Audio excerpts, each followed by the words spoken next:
मैं इतना बोल दूँ ना कि मैं इस कोर्स का इंस्ट्रक्टर हूँ, मैं आपका लाइव आया यहाँ हूँ। पे आएगा अभी, सेंड हो जाएगा।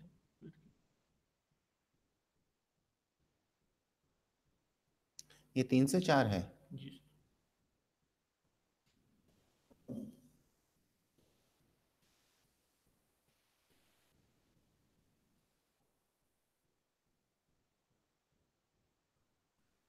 जी सर, तब चेक करता हूँ स्टूडेंट जाके।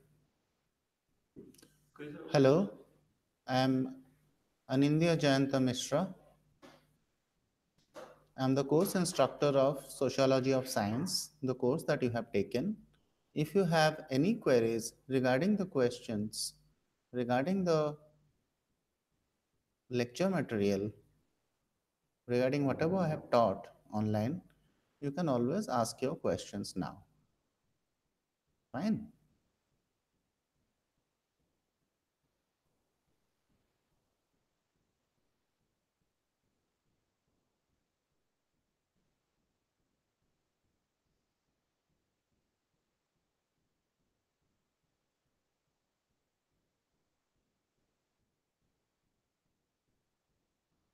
Good afternoon. Hello.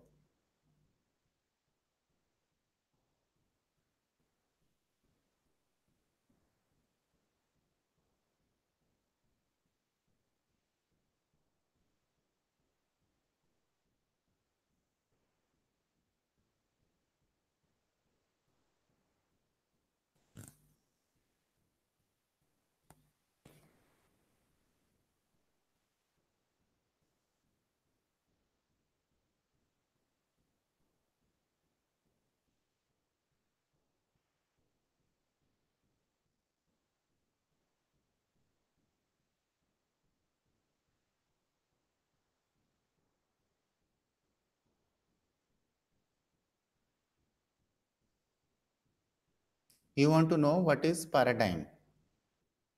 As I have already explained in the lecture, paradigm is, is a worldview, a theoretical tradition which dominates a particular branch of science, particular subject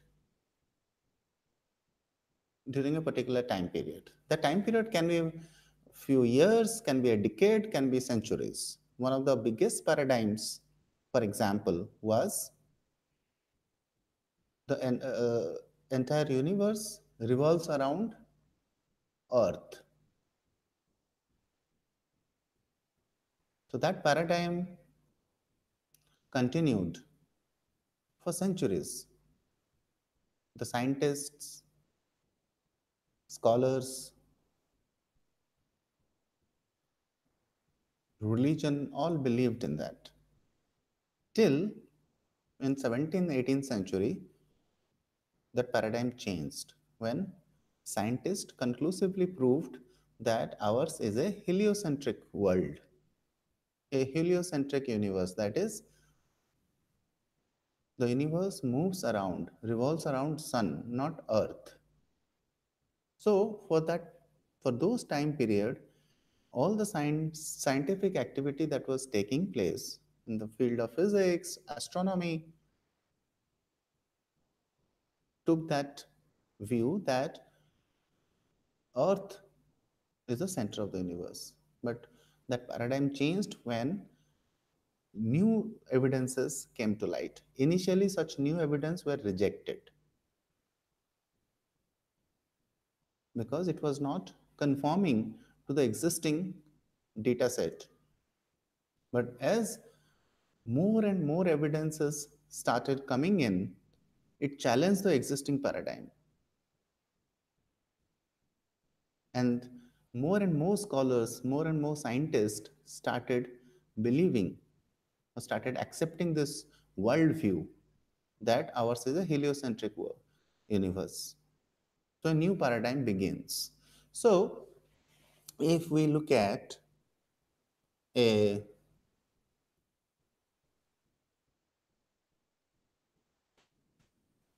definition of paradigm, it would be something like a paradigm is a universally recognized scientific achievements that for a time provide model problems and solutions to a community of practitioners. Practitioners, scientists, the scientific community in that particular field, particular community. It can be physics, chemistry, it can be sociology, it can be mathematics. But for that time period, it is the universally recognized worldview. Like there is a shift from Newtonian physics to Einsteinian relativity. That's a paradigm shift. Or for example, from Ptolemaic astronomy to Copernican astronomy. When I was explaining uh, how the paradigm shifted from Earth being the center of the universe to heliocentric view of the world or the universe, right? So, uh, when a particular paradigm is a dominant paradigm, then the scientists work on problems related to the central theoretical tradition of that paradigm. The paradigm provides the instruments, instrumentation, methodology, theory, problems to work on within that paradigm. It tells us what is to be scrutinized, what is to be observed, what kind of questions that can be asked, how these questions are to be put, how the results of scientific investigation are to be interpreted. The results of scientific investigation are to be interpreted in the light of that existing dominant paradigm. So the answer that you are looking for, it has to adhere to the argument of the existing paradigm. If you deviate from that, it will not be accepted, it will be rejected. But if more and more deviations, more and more anomalies come in, that poses a challenge to the existing paradigm, to the point that the new evidences, new results, new outcome, it becomes incompatible, incommensurable with the existing paradigm. Then that leads to the beginning of a new paradigm in scientific world. But here, I must tell you, as a student of sociology, that sociology is a multi-paradigm perspective. There are multiple paradigms operating at the same time, simultaneously. So in that way, Thomas Kuhn uh, may not be absolutely right. Like in sociology, we have structural functionalism as a theoretical worldview, which looks at stability and harmony of the system. Then we have the conflict perspective led by Karl Marx and others. We have an interactionist perspective, which talks about uh, the need to understand the meaning attached to the actions by the individuals. So, paradigms are or can become successful when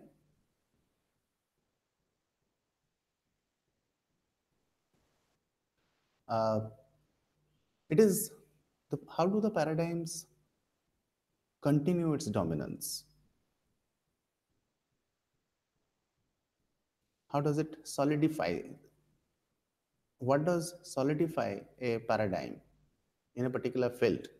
What Thomas Kuhn says is that it is by two processes: classics, textbooks, both elementary textbook as well as advanced textbooks.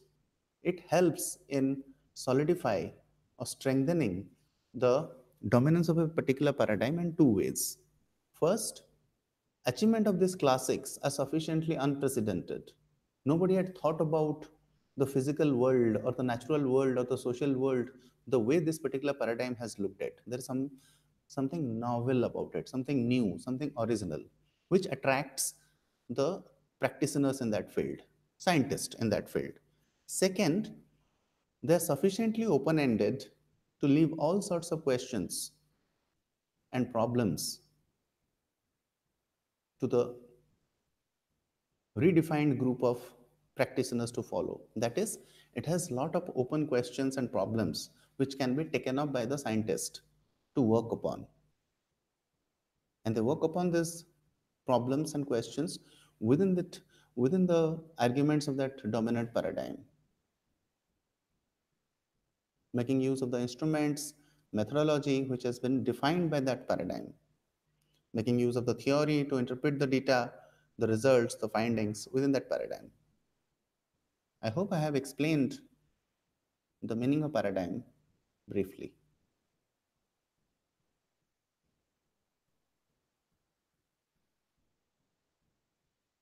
Any other question?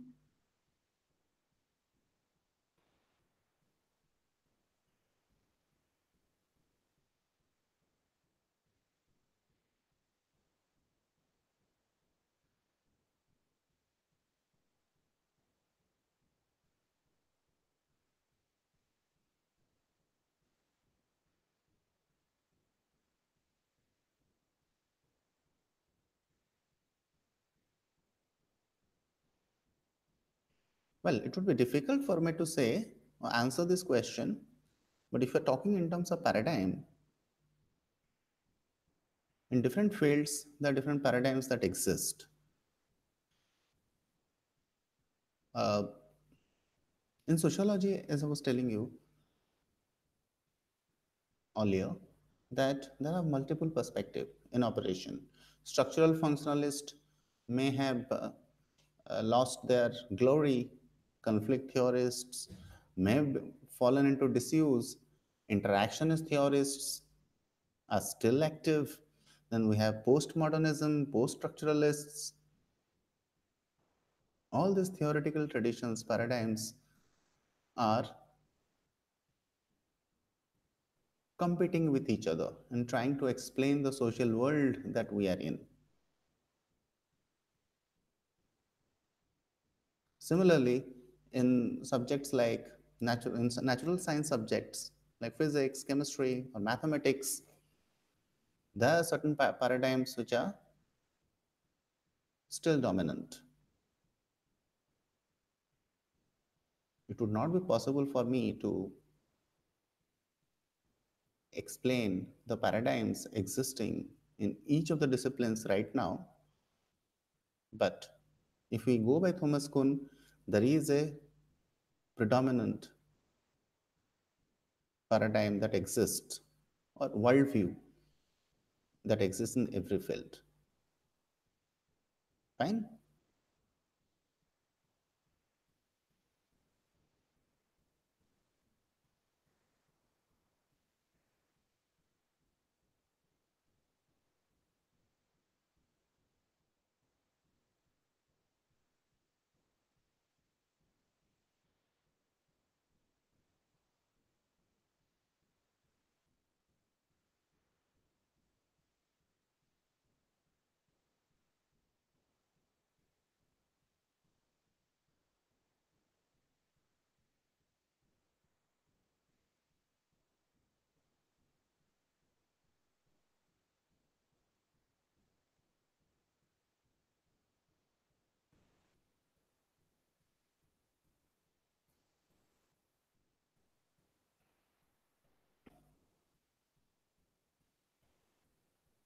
Well, Gaurav, that depends of the UPSC syllabus.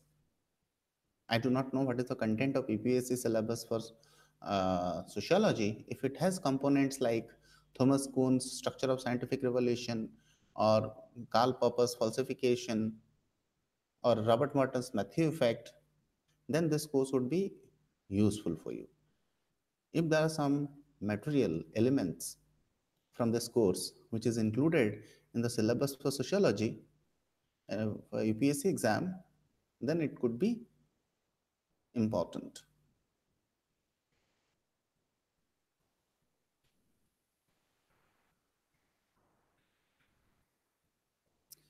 Yes, Pankaj.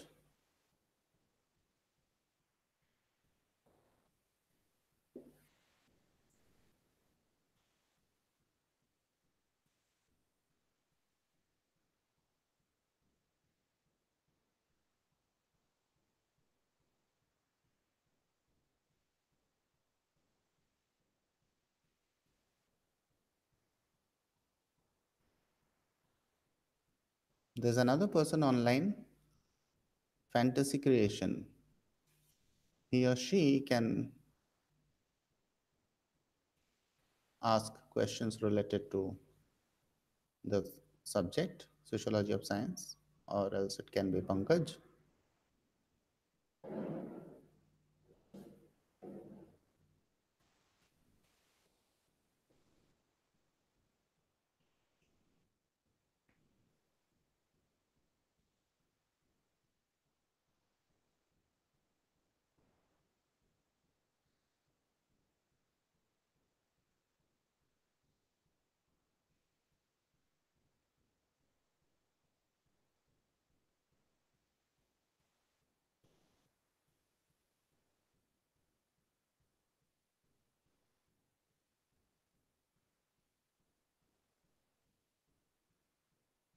Okay, good that you are learning something new in this course. This is not a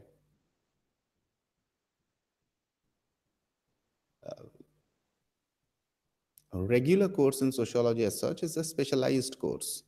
So if the students are learning something new about sociology of science, how we look at the scientific world from sociological point of view, is very good. The course has been designed in such a way that we get a perspective on sociological aspect of science and technology, the historical aspect of science and technology. For instance, Thomas Kuhn's Structure of Scientific Revolutions is a treatise on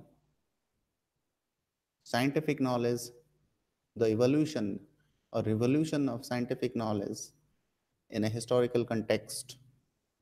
Matthew Effect by Robert Merton, or Ethos of Science by Robert Merton, or his PhD thesis, which was converted into a book where he talks about the role of social needs in development of science and economy in 17th century England, falls into the domain of sociology of science.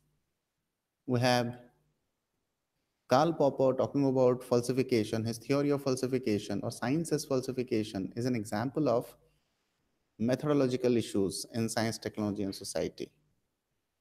Or Karin Norsatina's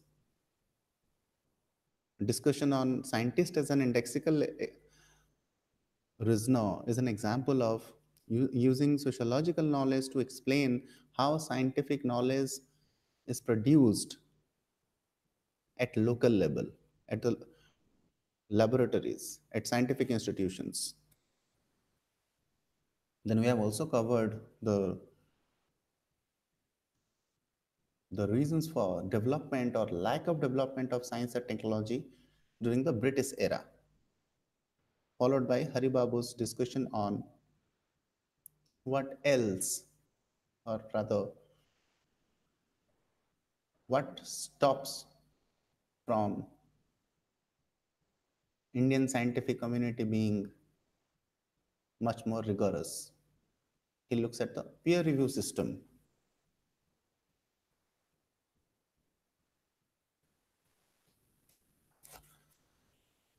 Yes, Mangala Giris.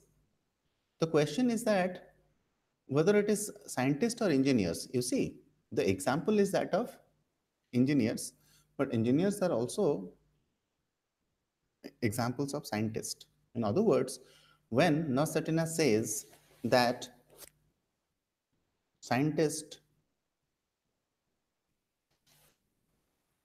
are like tinkerers because tinkerers tinker with the products. They do not know the theoretical knowledge behind making a radio, but through trial and error method, they can always fix a radio. There are tinkerers. So tinkerers basically use whatever is available, whatever knowledge, little knowledge they have, to produce a workable object. So what Narsatina is saying,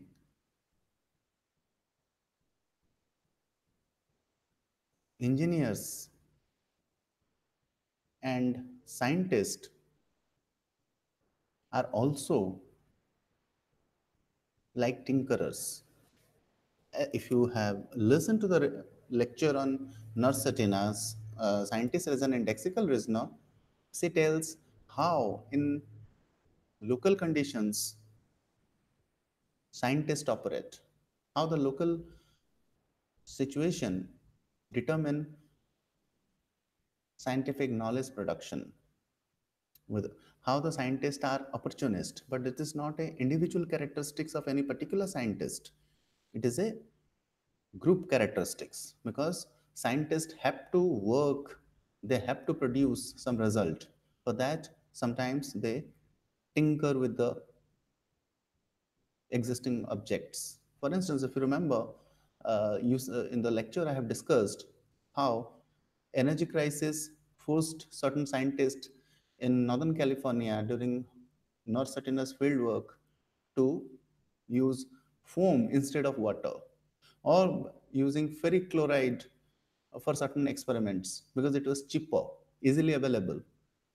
Sometimes the instruments are used because this is new. This will give you correct reading compared to the old machine, old instrument, like say, a electron microscope.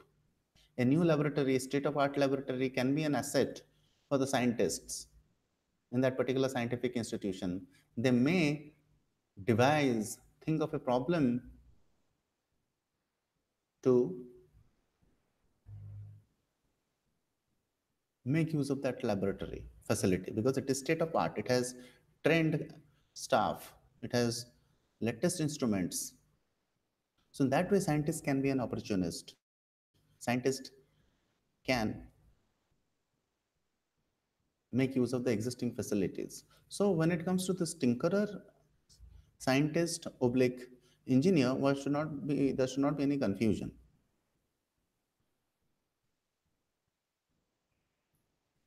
See, in social sciences, Pankaj, to your question, in social sciences, objectivity is possible, but it is difficult because who are the social scientists? Who are the sociologists? It is people like you and me, human beings. One human being or one set of human beings, that is a researcher and his or her research associates, are studying other human beings. Invariably, talking about or they're dealing with a social issue. So, objectivity can be compromised in some cases. Let us say, I'll give an example, simple one. Let us say I'm a Hindu social scientist and I have got a project, research project, to make a comparative study of all the major religions in the country. This is quite possible. Because of my personal background, my social background, my religious background, I may highlight the positive tenets of Hinduism. I may ignore the positive ideals of Sikhism or Islam. Conversely, I may highlight the negative points of Christianity and I may not talk about good things about Islam. That is quite possible. Your personal choices, social background may come in the way of research. That is one way objectivity can be affected. Because what is objectivity? In very simple terms, objectivity is maintaining neutrality, being non partisan, non judgmental. But as human beings, invariably, consciously or unconsciously, intentionally or unintentionally, our subjective preferences, subjective choices may come in the way of our research. But to for checks and balances, we have research methodology, we have reliability, we have validity to make sure that whatever data we collect, the way we interpret it, it has to be rigorous, science proof.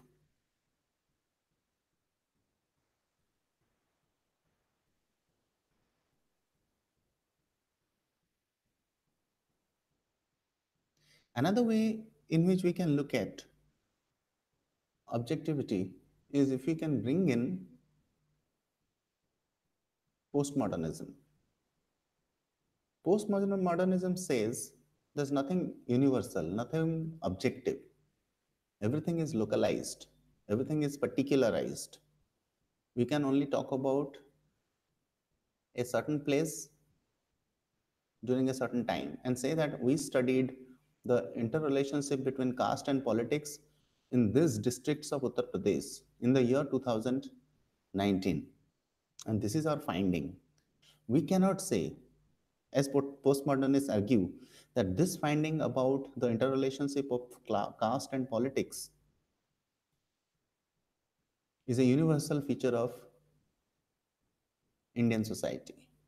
Because at that time, during that time period, during that in that particular geographical area, this is the finding you have got. Here, there is an attempt to avoid coming up with universal, general rules of social behavior,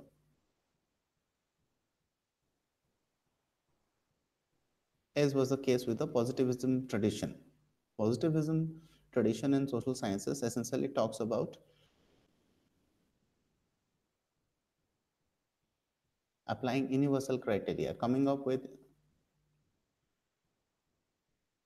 universally applicable, universally valid laws of society or the social world, because we are making use of the methodology that has been laid down by natural sciences. So we should follow that. But in response to that, we have this postmodernism. We say that that is not tenable. That is not, whatever is happening in Indian society cannot be applicable or cannot be applied to American context, or Japanese culture has different tenets, different norms, different values. You cannot say that this is a universal value. So you have to look at the data, the method, the area where you are surveying, you are studying, the time period, and make a generalization specific to that area and time and space. You got to always mention the time and space. It has to be your research has to be located within the time and space dimension, rather than claiming objective, universal, generalized feature of human society.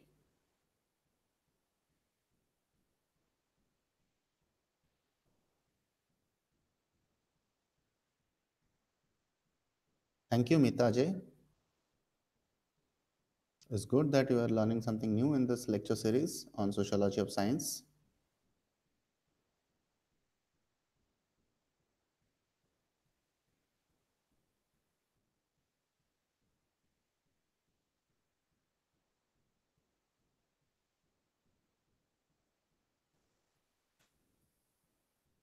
In that discussion forum, I have suggested certain books.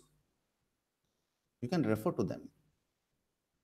That will give an idea about recent works in the field of sociology of science. There are 5 or 6 books I have suggested, some of the old ones, some of the newest ones.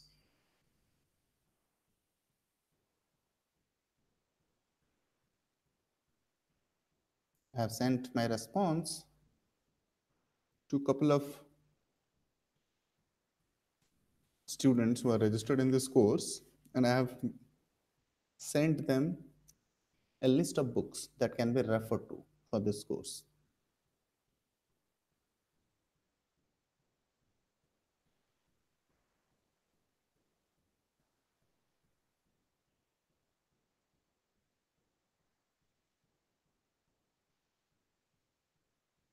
Pankaj, coming back to your question on objectivity, whether it is possible in research, when you make use of statistical methods,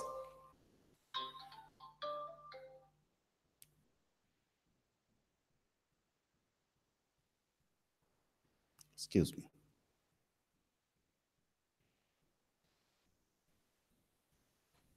idea is to come up with foolproof concrete answers because we are making use of statistical methods. Those who make use of rigorous statistical mathematical techniques, they claim that their results are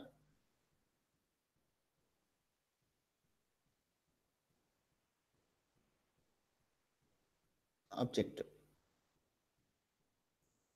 or accurate.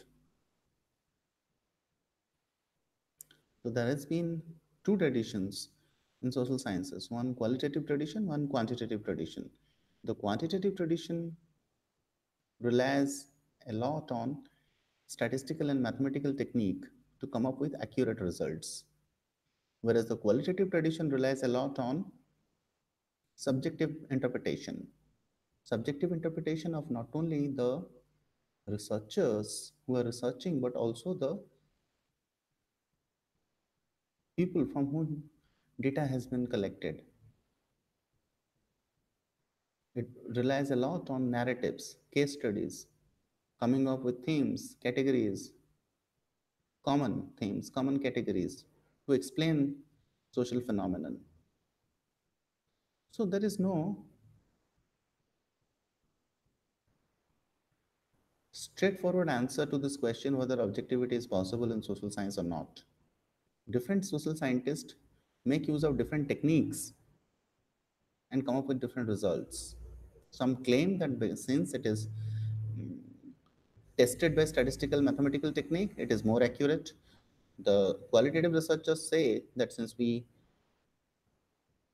interpret the data, we try to empathize with the subjects that we are studying by getting into or stepping into their shoes, it provides us wealth of information, richer data.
Gaurav, there is no term as social culture.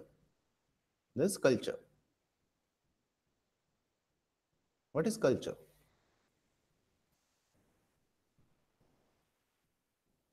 If we go by E.B. Tyler's definition, famous definition, it includes art, craft, moral, dance, music, ideology, belief system,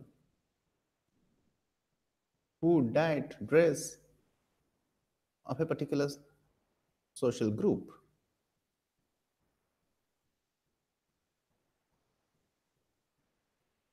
If you go by Ralph Linton's definition, it is a way of life of a certain group of persons which are shared, transmissive, can be transmitted, and learned. So, if we go by Ralph Linton's definition, it gives away three characteristics of culture. That culture is learned first. Second, culture is shared. Third, culture is transmitted or it is transmissive. So, If we look at each of these characteristics, it tells you about the idea of culture. Initially, I told you about E.B. Tyler's definition that includes our art, craft, moral, ideology, belief system, dress, diet,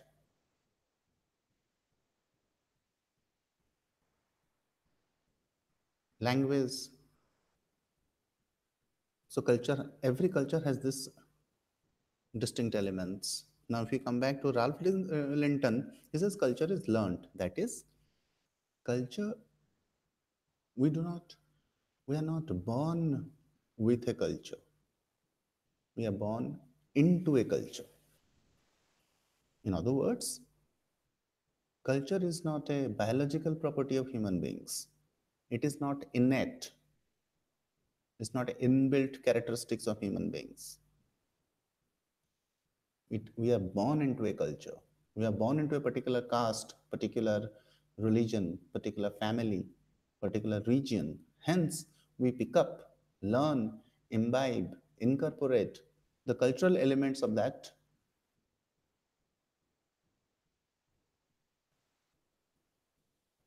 particular culture, right? We learn how to eat, how to speak, what to speak, which language to speak in, how to dress.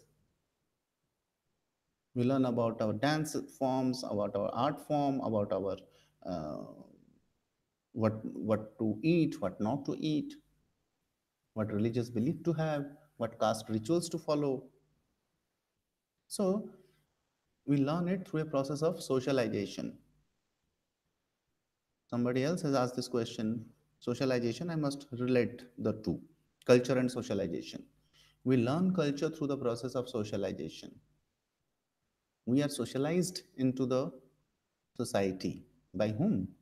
Primarily by our family, by our parents, then by the relatives, neighbors, school, peer group, media. These are the agents of socialization. Formal socialization, media can be an example of formal socialization. School can be an example of formal socialization.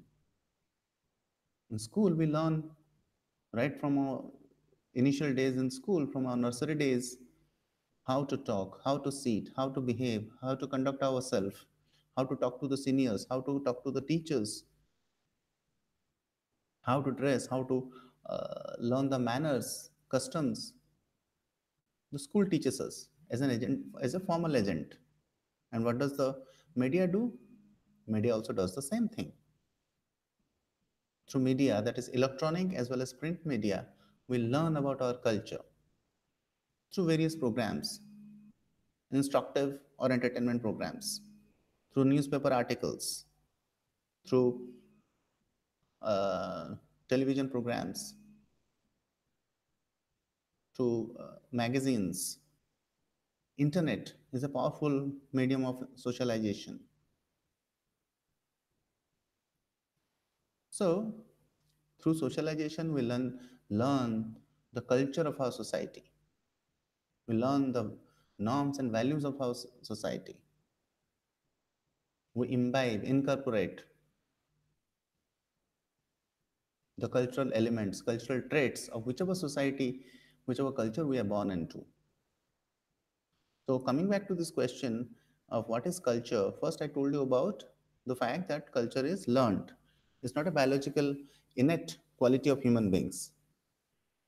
We learn it after we are born into a particular family, religion, or region, or picking up the language. Then culture is shared. These cultural traits are shared.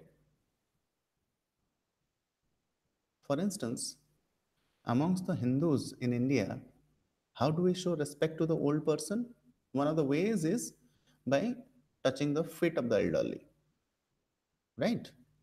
Let us say one Indian man is with a South American old lady. And in order to show respect, the Indian man goes and touches the feet of the old person, old lady. Definitely, that South American old lady will be scared. Maybe she will think, why this person is after my legs? Because the Indian man and the South American old lady do not share the same cultural element about respect for elderly. They have a different system. So, for a cultural element or cultural trait to be effective, it has to be shared by the members of that particular culture. Another example, the South Americans, they, when they talk to each other, they try to maintain minimum physical distance between each other.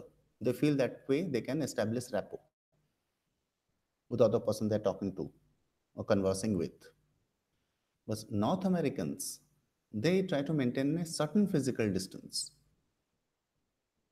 while they're talking to another person. Think of a situation where a South American person and a North American person are face to face and they're trying to strike a conversation. Probably in a room, they'll cover the entire room within a span of 5 minutes, trying to maintain that culturally accepted physical distance because they don't share the same cultural element of conversation pattern. Hence, will have that problem. Culture has to be shared. Only then it becomes effective. One of the biggest vehicle of culture is what? Language. Through language, we communicate with each other, both verbal as well as written language. That is the biggest symbol we use, and everybody understands in that particular culture because that language is known to everybody. Right now, I'm talking to you in Indian English. You understand, hence you can relate to what I'm saying. Suppose one French person, one Greek person is sitting here with me, whatever I'm saying, it would not make any sense to them because they don't share the same cultural symbol here, that is language. So culture is shared. It has to be the cultural elements has to be shared by the members of that group. And third, culture is transmissive or transmissive. That is, how does culture retain itself? How does it perpetuate itself through being passed on from one generation to another generation? By and how does that happen? When children are born in our family, we pass on our culture to them through a process of socialization. When they grow old, when they become adult, when they get married, when they have children, they pass on their culture to their children. And this is how cultural elements get transmitted from one generation to another generation. And of course, through books, written documentation. And there are certain oral traditions in many culture. For instance, in tribal folklore, songs, stories being passed on orally from one generation to another generation, right? So I explained formal socialization, I explained what is culture. Now come to this question, why is sociology considered as science? I'll take you back to the first couple of lectures that I discussed on introduction to sociology. In that, I told you that sociology claims to be a science because it has a set of theories, set of methods. It whatever data it analyzes with the help of the sociological methodologies, it analyzes it through rigorous interpretation in the light of the theories and come up with universal general laws of human behavior or social behavior. The sociologist, particularly subscribing to the Positivism tradition, they say that we are a science because, like natural sciences, we also have a set of scientific methods. We collect data from people, analyze them, making use of statistics or mathematical tools by using logic, by making use of logical analysis, and we interpret the data in the light of the theories that we have and come up with general universal laws. Hence, we are a science. But again, Anthony Giddens, whose introductory material I was referring to, he says sociology cannot be directly modeled on natural sciences because of problem of objectivity, which I explained a little earlier, and this problem of generalizability. It's difficult to generalize things. If we go by the postmodernist tradition, you got to mention the time and space dimension, that this study has been conducted in this particular zone, in this area, and on this organization or this in this institution at this particular time period. And I cannot say that this holds true for all the institutions or all the zones or all the regions or the entire world.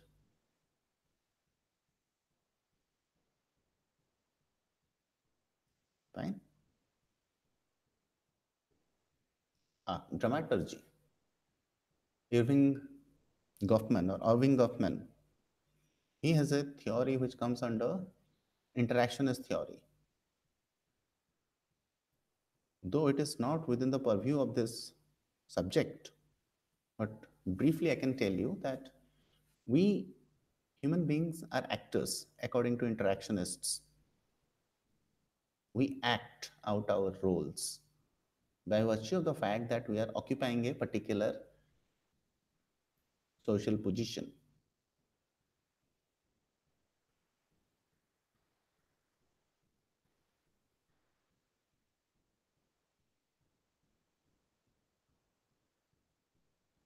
Right now, I'm acting like a teacher because I'm occupying the social position of a teacher. So here I'll bring in two concepts, role and status, two fundamental concepts of sociology. Status is your relative social position. Right now, I'm occupying the position of the teacher, but at home, to my wife or to my daughter, I'm not a teacher. I'm a husband or a father. So my status or my relative social position changes. Hence, this prefix relative. At office, I'm a colleague to my other office staff, other faculty members. At sports ground, I'm a cricket player to my other team members. So my status or my relative social position changes from one social context to another social context. And whichever position I'm occupying at that point, I perform the role that is attached to that position. So right now I'm occupying the position of the teacher. I am occupying the status of a teacher. Hence, I am acting, behaving, performing like a teacher. I do not have to do the same when I'm in office. I cannot behave, act like a teacher to my colleagues. So, having explained these two basic concepts, same goes for you. You are a student, you are asking question because you are doing this course, you're learning about it, but at home to your friends, your social position or status changes. With your parents, your social status changes. Here, status is a technical term. You don't have to confuse it with status is as equivalent to prestige. Here, status is relative social position. Now, coming back to this theory of dramaturgy, he says all we human beings act out our roles on this stage that is society. We perform actions depending upon which position we occupy in that particular social situation. Whether teacher, father, mother, son, daughter, taxi driver, an engineer, and we occupy multiple social status. Hence, we perform multiple roles at the same time, right? Age, religion, gender, caste, these are all markers of our status. I can be a Hindu, a Brahmin, a Odia,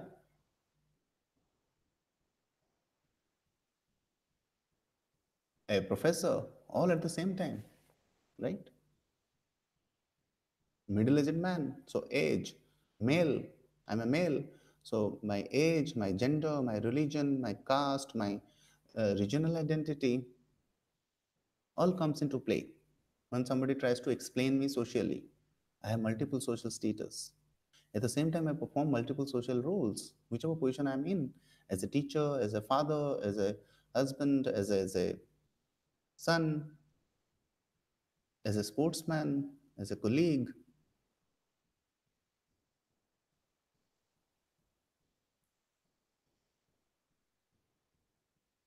Dramaturgy has its roots in that famous Shakespearean play, All the World is a Stage, we are merely actors playing our roles. So, though it is not within the purview of this subject, but I thought I would just briefly tell you the basic concepts related to dramaturgy. That's a good question. Ethnocentrism. You see, there is a universal tendency amongst all human beings to treat their culture as superior, better, correct, or the right way of living. We, by we mean all human beings all over the world who are from different countries, different nationalities, different cultures,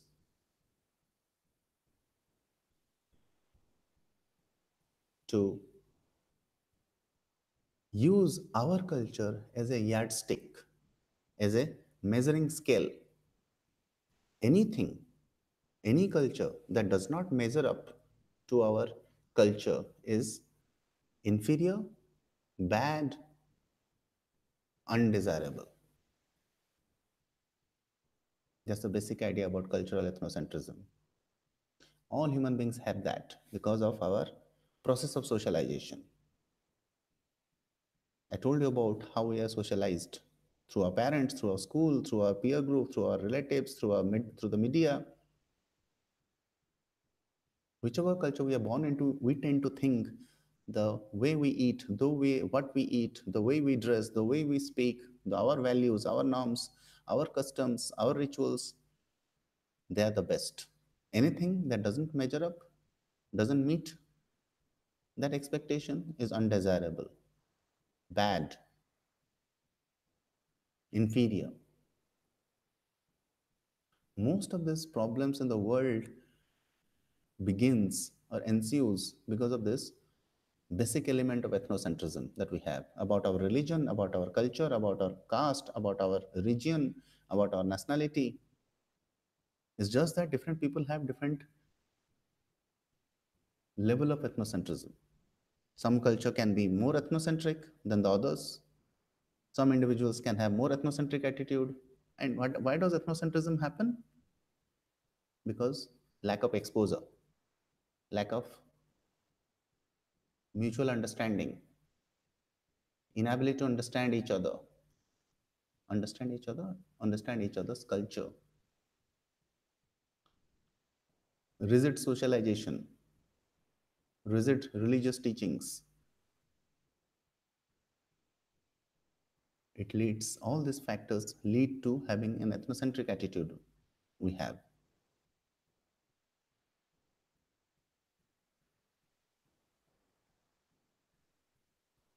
But Even I can connect cultural ethnocentrism with global terrorism because of this feeling of ethnocentrism that we have our religion, our culture, our region, our nationality, our caste, our culture is the best. There can be extremist elements in every culture, every nationality, every nation, in every caste, every religion. They can go to any extent to insist or assert their superiority. At the same time, cultural ethnocentrism can also be positive. If you have cultural ethnocentric attitude, you help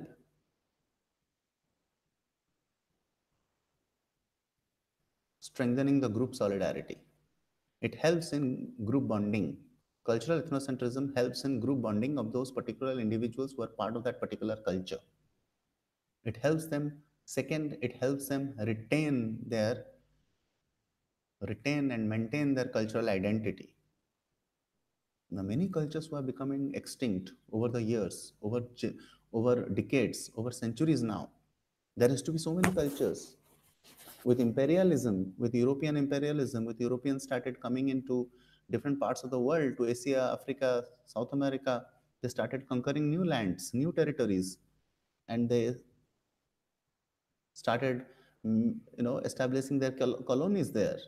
In the process, over generation, they have destroyed the native cultures, the native languages, native oral tradition, native customs, because over a period of time everybody became westernized or Europeanized. So cultural ethnocentrism can also be helpful because it will help you retain, maintain, perpetuate your cultural identity. It helps in group solidarity also. It has positive as well as negative connotations. Fine.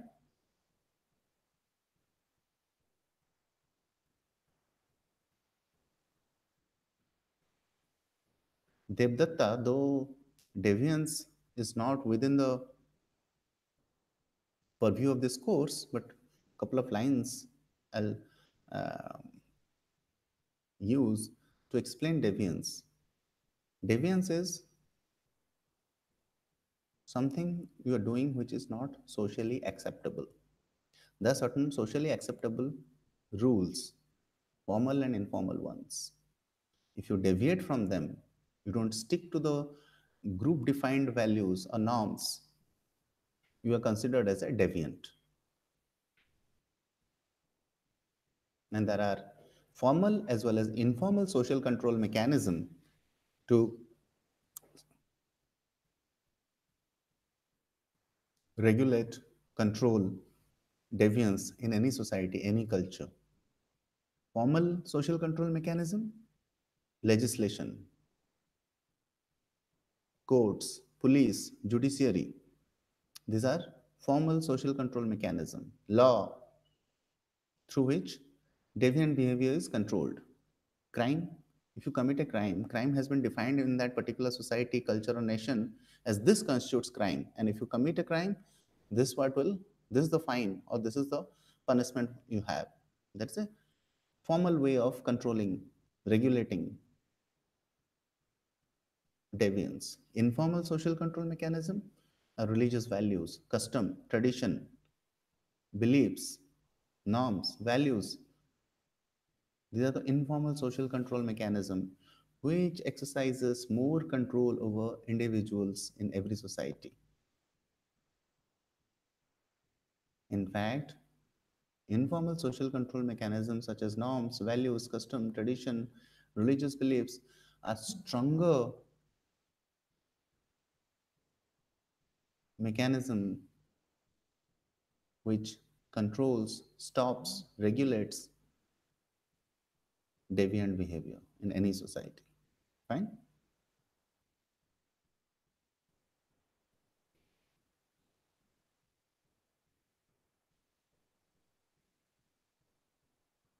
So I hope I have explained whatever a little bit I know about deviance, though it is not within the domain of this subject.